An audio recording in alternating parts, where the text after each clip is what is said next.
O Senhor esteja convosco. Ele está no meio de nós. Proclamação do Evangelho de Jesus Cristo segundo Marcos. Glória a vós, Senhor. Naquele tempo vieram ter com Jesus alguns saduceus, os quais afirmam que não existe ressurreição.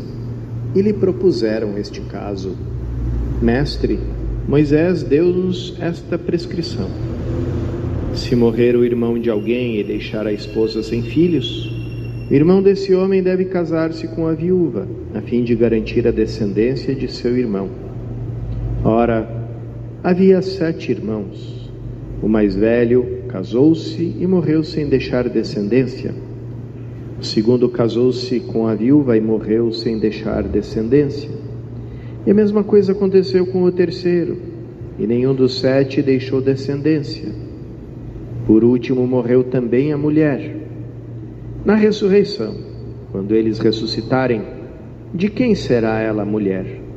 Porque os 7 se casaram com ela. Jesus respondeu: acaso vós não estáis enganados por não conhecerdes as Escrituras nem o poder de Deus? Com efeito, quando os mortos ressuscitarem, os homens e as mulheres não se casarão, pois serão como os anjos do céu. Quanto ao fato da ressurreição dos mortos, não lestes no livro de Moisés, na passagem da sarça ardente, como Deus lhe falou: eu sou o Deus de Abraão, o Deus de Isaac e o Deus de Jacó? Ora, ele não é Deus de mortos, mas de vivos. Vós estáis muito enganados. Palavra da salvação. Glória a vós, Senhor. Aqui nós temos na palavra de Deus algo que nos fala sobre a vida, sobre a morte. No livro de Tobias aparece essa oração que é feita ao mesmo tempo por Tobias e por Sara, que não se conhecem, vivem em lugares diferentes, e os dois pedem a mesma coisa a Deus, pedem a Ele que tire a vida deles. Algumas vezes pessoas me procuraram e me fizeram essa pergunta: Padre, é um pecado muito grande a gente pedir a Deus que tire a nossa vida?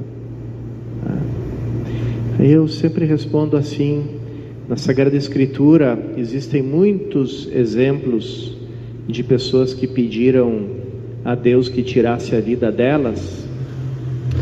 De certo modo, essa oração reconhece que só Deus é o Senhor da vida, é o dono da nossa vida. Não cabe a nós tirar a nossa vida, por mais que a gente sofra, mas isso depende de Deus. E na Bíblia, as pessoas que pediram a Deus, fizeram esse pedido, fizeram por diversos motivos. O profeta Elias, por um grande desgosto, por um grande sentimento de solidão, fugindo de Israel, jurado de morte pela rainha Jezebel. O profeta Jonas, que viu como a sua profecia não foi cumprida, não se cumpriu, porque Deus teve misericórdia do povo de Nínive. Depois esse caso de Tobi e de Sara, que foram injuriados, ele pela sua própria esposa, Sara pela sua serva, foram ofendidos gravemente. Enfim, aparecem na Bíblia vários exemplos. Jó, por causa do seu sofrimento e da condenação que os seus amigos faziam dele, diziam: você deve estar sofrendo tanto porque algum mal você deve ter feito, que Deus está te castigando, Então, todos eles têm em comum isso. Nos chega um momento de tanta dor que eles pedem ao Senhor: Senhor, me tira a minha vida, já não quero mais viver.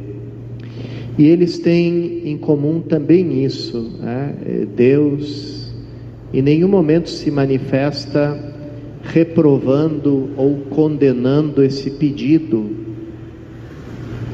Deus não condena esse pedido, não diz: olha que pecado você está cometendo, me pedindo para eu tirar a tua vida.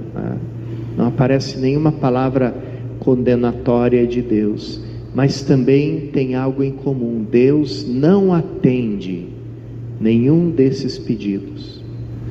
Todos os que pedem a Deus na Sagrada Escritura que tire a vida deles, nenhum é atendido.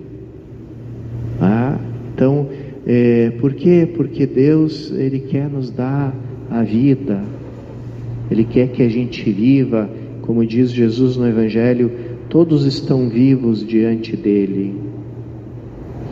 Deus é o Deus dos vivos, não dos mortos.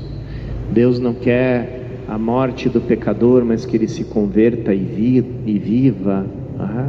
Então, a Sagrada Escritura nos abre para esse horizonte da vida eterna, da qual a fonte é o próprio Deus. E aqui é onde a gente deve lembrar isso, mesmo nos momentos de angústia, de solidão, de tristeza. Nós todos, aqueles que fomos batizados, nós já morremos. A nossa morte já aconteceu no dia do nosso batismo. Todos nós morremos e já ressuscitamos com Cristo. A vida que nós vivemos já não é a vida segundo a carne, a vida destinada a morrer, mas nós já levamos, ainda no nosso corpo mortal, mas já levamos a vida eterna em nós. Já recebemos a vida eterna e já recebemos a semente da ressurreição no dia do nosso batismo, porque morremos com Cristo e fomos ressuscitados com Cristo. Então, nós somos os vivos, aqueles que estão vivos, os viventes, como diz o salmista: que eu possa te ver, Senhor, na terra dos viventes, na terra daqueles que estão vivos. E nós somos esses viventes, nós constituímos essa terra dos vivos. E mesmo os momentos em que a gente experimenta os sinais da morte na nossa vida, seja a doença, seja a velhice, seja a tristeza, sejam os contratempos, a gente pode saber pela fé que nós recebemos uma vida que não pode ser tocada, não pode ser ferida por nenhuma dessas coisas. E essa vida, ela está escondida em nós, mas nós vivemos ela na fé, e ela é fonte de alegria para nós, mesmo no meio das tristezas, mesmo no meio das dificuldades.